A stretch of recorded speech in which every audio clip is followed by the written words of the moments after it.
As you can see, we're in a flooded area in South Omo, desolate. This used to be a grazing land as well as where community resided.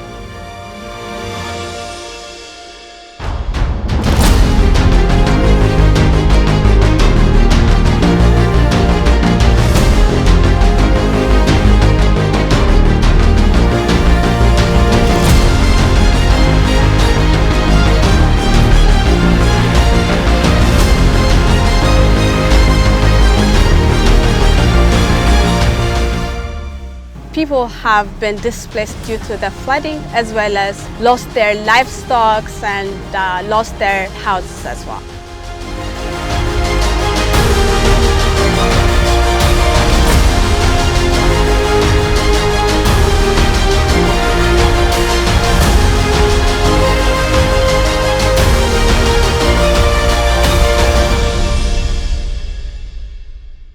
UNICEF, in collaboration with the government, has been providing basic services to these communities, such as health, nutrition, child protection, and wash services. We are keeping children in school through establishment of temporary learning centers. But the need on ground is really great, and more response is required to provide basic services to the population.